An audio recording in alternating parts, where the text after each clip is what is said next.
Assalamu alaikum students. Today I am going to deliver the lecture of class 9th maths unit 12. The name of unit is line bisectors and angle bisectors. Before starting this all, students, let me tell you what is the importance of this unit.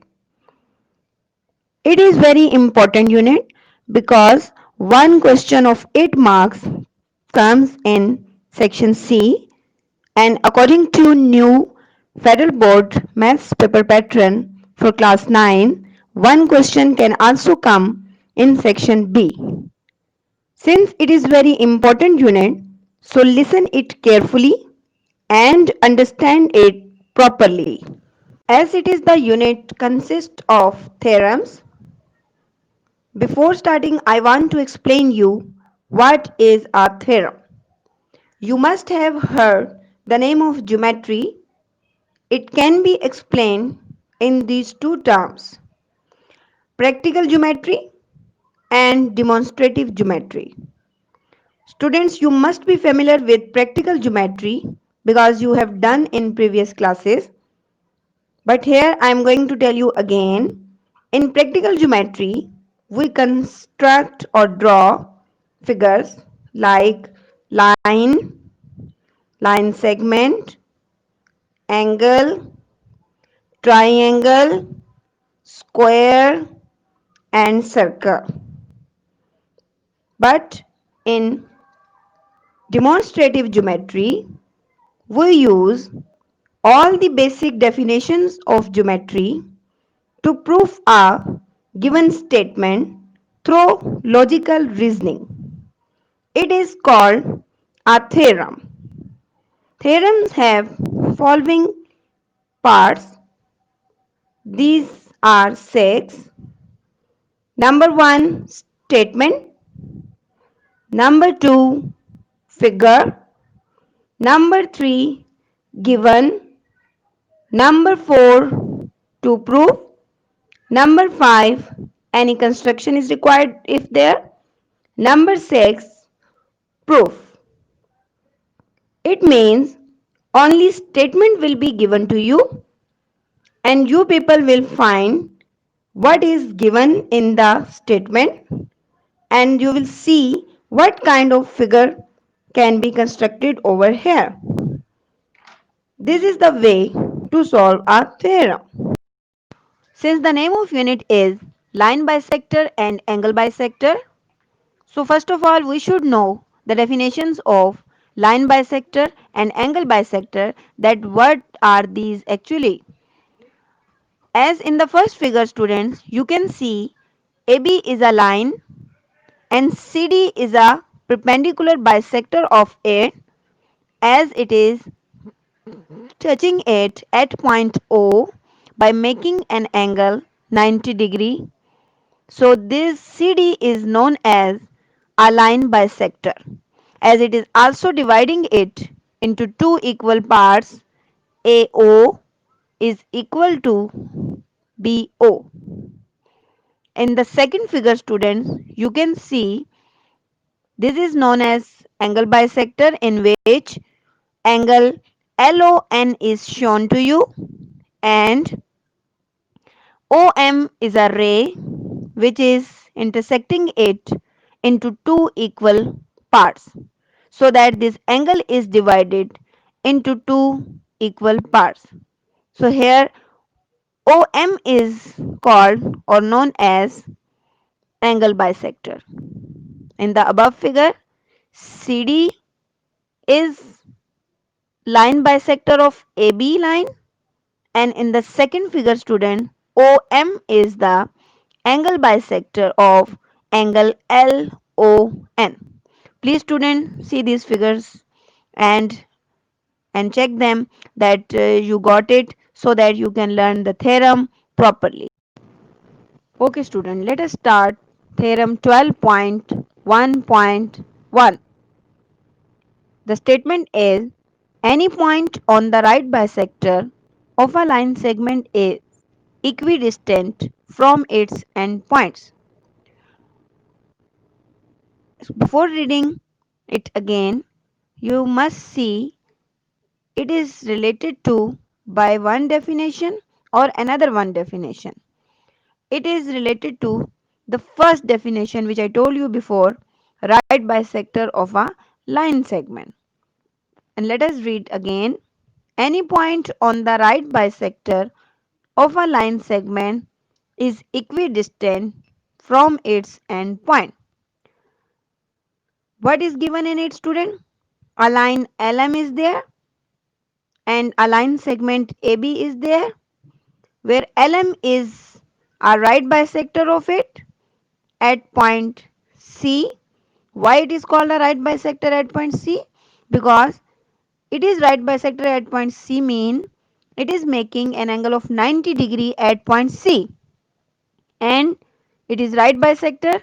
It's mean it is dividing the AB line segment into two equal parts as AC is equal to BC. So we are going to write down these all things which we got from the statement, or we have drawn a figure accordingly. We are going to write down in given. These all things which we have just come to know from the statement. This is your given. Like what is given? A line LM and a line segment AB is there, where LM is the right bisector of AB at point C. It is making an angle of 90 at point C, and AC is congruent to BC. This all is given which we have written in the given statement form. And one more thing is given to us, that one point is taken on a right bisector LM. So we are going to take point P on this right bisector. Student, this point P can be taken at any place. It is not confirmed that where it is shown on the figure. It can be at some above position or some downside position. No issue. So you can take any point P on it. So two things are done by you, student. One was the statement given to you. Second was the given you have taken out in a statement form. And thirdly, you have drawn a figure accordingly that it is related to your first definition which you have done before. What is to prove in it? The fourth step of our theorem is to find out what is to prove. What is to prove so that we can prove it. So let us read the statement again so that we can see beside given what is there in the statement. Any point on the right bisector of a line segment. These all things were given to us which we have shown in the figure, and we have written by giving these points name in a given form. He is saying it is equidistant from its endpoint. Now he is saying that the point taken on a line bisector is equidistant from its endpoint. So what does mean, student?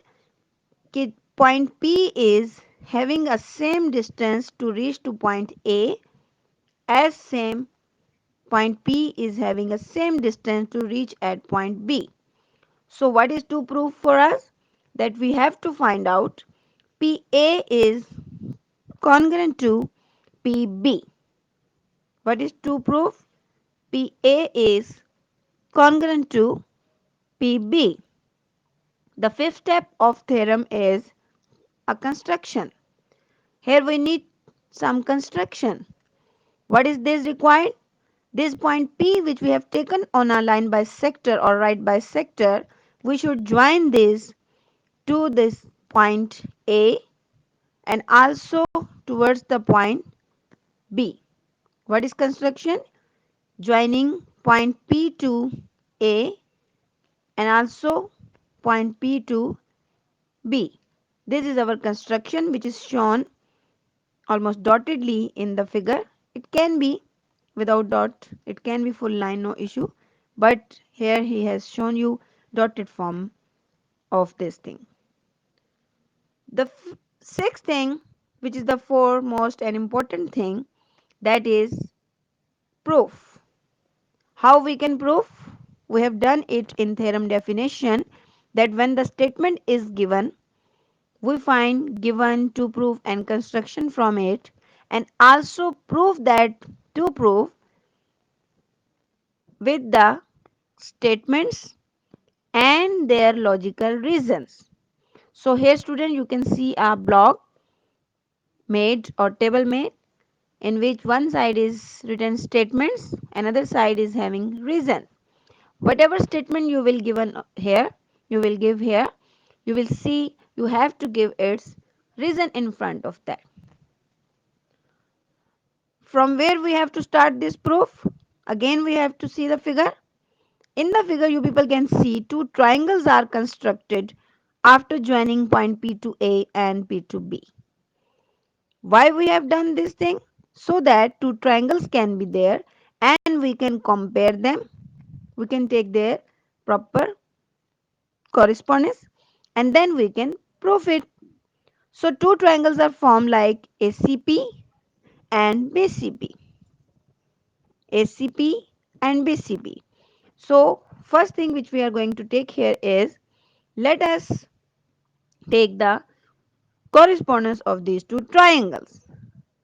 The correspondence of these two triangles. It's written in the very first line below the statement student. This double arrow line is known as correspondence sign. Correspondence mean here we shall check it with the in front of side or in front of angle. If we are taking A point, we shall discuss B point. If we are taking side AC, we shall see it with BC. If we are taking angle C, we shall see the angle C of other triangle. This is known as the correspondence. The same thing will be taken from both the triangles. First thing he is going to take, AC is congruent to BC. What is the reason for this student? If you can see, it was given to you. When a line bisector was there, which was bisecting a line segment at point C, then line was divided into two equal parts. It was given to you. So we have given the reason for this, that AC side is congruent to BC side according to the given condition. Let's move to the another thing, that is an angle. We are going to take ACP angle is congruent to BCP angle. And why it is so? What's the reason behind it? As PC was perpendicular to AB, so it's mean it is making an angle of 90 degree at point C. So we can say, since both the angles are 90 degree, so we can take it in the correspondence. The third thing, student, before taking the third thing, you people should see and keep these points in mind. During proof, you should take those things which were present in given, or you can take help by construction. But you can't take that thing which is going to prove. Like here we can't take PAPB here because it was to prove. So we can't discuss that over here. We are going to take PC is congruent to PC because it is same side in both the triangle. PC is present in ACP and PC is present in BCP. So we have taken this all. One more thing which I want to discuss over here, student, to learn theorem properly or to understand it. Three things must be required to prove a triangle is congruent to another triangle. Three things. Which are these three things? It can be all three sides. It can be all three angles. It can be two sides, one angle. It can be two angles, one side. So it can be changed accordingly where it is required. Right now you people have seen we have taken two sides and one angle. What we have taken? Two sides and one angle. So when three things are over, it's mean now we can say easily that the triangle which we have taken for the correspondence are congruent. Which triangles were there? ACP and BCP. So we can say triangle ACP is congruent to triangle BCP. Now the question is, what will be the reason of it and why? So this is very easy. If you are taking two sides, one angle, so the reason is side, angle, side. If you are taking somewhere all three sides, then this postulate can be all three sides, side, side, side. If all three angles are taken somewhere, then you can mention angle, angle, angle. And if you are taking two angles one side, it can be ASA. Right now you people have taken two side one angle, so you are taking SAS postulate here. Hopefully you must follow it, student, how you can take the correspondence and then prove it. Now the question is this, what is two proof? The two proof will be done at the end. What was two proof? Like PA should be congruent to PB. So here we can easily say in both the triangle we can see PA is again corresponding to PB. So we can say that these are also congruent. Why these are congruent? What's the reason behind it? When the triangles are congruent, then their corresponding sides and their corresponding angles are also congruent. So this is the reason behind it. So ever keep this thing in mind. Overall there are six elements in both the triangles, three sides or three angles. So when you are taking only three things from both, the remaining all other things can also be proved as they are also congruent.